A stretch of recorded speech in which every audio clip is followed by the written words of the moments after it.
Hello friends, पिछले अध्याय में हम लोगों ने प्रारंभिक मुगल शासक के बारे में पढ़ चुके हैं, चाहे वो बाबर हो, हुमायूं, अकबर, जहांगीर, शाहजहां या औरंगजेब हो।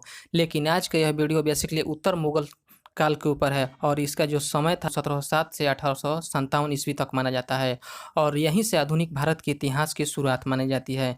बेसिकली बेसिकली आधुनिक भारत का इतिहास जो है ये औरंगजेब की मृत्यु यानी 1707 ईस्वी के बाद से माना जाता है। तो चलिए देखते हैं इस वीडियो में उत्तर मुगल काल के कुछ शासक को।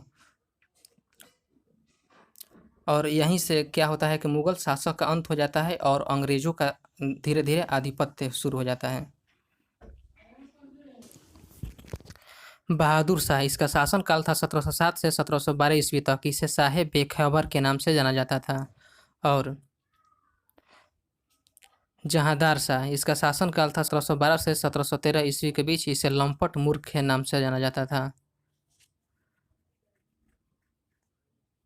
फर्रुखसियर, इसका शासनकाल था 1713 से 1719 ईस्वी के बीच। इसे घृणित कायर कहा जाता था। रफ़ी उद दर्जात और रफ़ी उदौला, यह बहुत कम समय के लिए शासक बने और बहुत जल्दी ही गद्दी पर बैठाए गए और उतार दिए गए। और ये जो शासक बने थे ये सैयद बंधु शासक निर्माता के थ्रू बनते हैं। मोहम्मद शाह, इसका शासनकाल था 1719 से 1748 ईस्वी के बीच। इसे रंगीला बादशाह के नाम से जाना जाता था। अहमद शाह, इसका शासनकाल था 1748 से 1754 ईस्वी के बीच। और आलमगीर द्वितीय, इसका शासनकाल था 1754 से 1759 ईस्वी के बीच। शाह आलम द्वितीय, इसका शासनकाल था 1759 से 1806। अकबर द्वितीय 1806 से 1837 ईस्वी तक शासनकाल था। और बहादुर शाह जफर, यह अंतिम मुगल शासक है। इसका शासनकाल था 1837 से 1857 ईस्वी तक।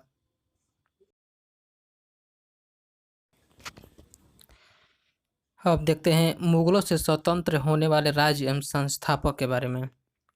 जैसे पहला था अवध, इसका स्वतंत्र संस्थापक था शहादत खां या बुरहान उल मुल्क। दूसरा था हैदराबाद, इसका था चिनक्रीज खां या निजाम उल मुल्क। रुहेलखंड का था बिरदाउद या अली मोहम्मद खान।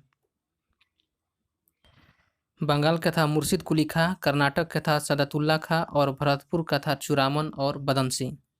नोट: मुगल सम्राट मोहम्मद शाह ने शहादत खां को बुरहान उल मुल्क की उपाधि दी। शहादत खान का असली नाम मीर मोहम्मद अमीन था।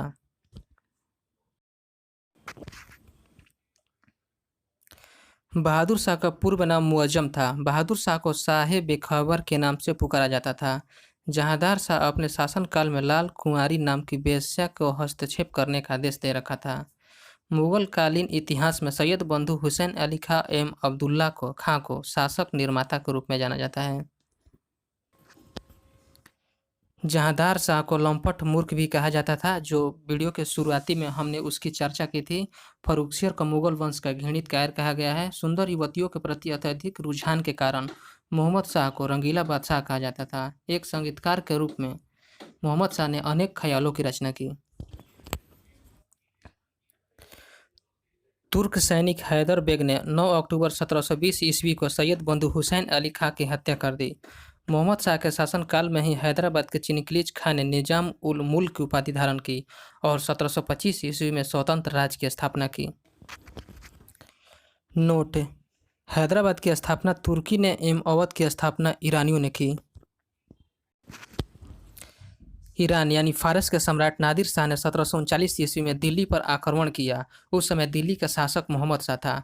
नादिर शाह को ईरान का नेपोलियन कहा जाता है। नादिर शाह ने 70 करोड़ की धनराशि और शाहजहां द्वारा बनाया हुआ तख्ते ताउस यानी पीकॉक थ्रोन तथा कोहिनूर हीरा लेकर फारस वापस लौटा।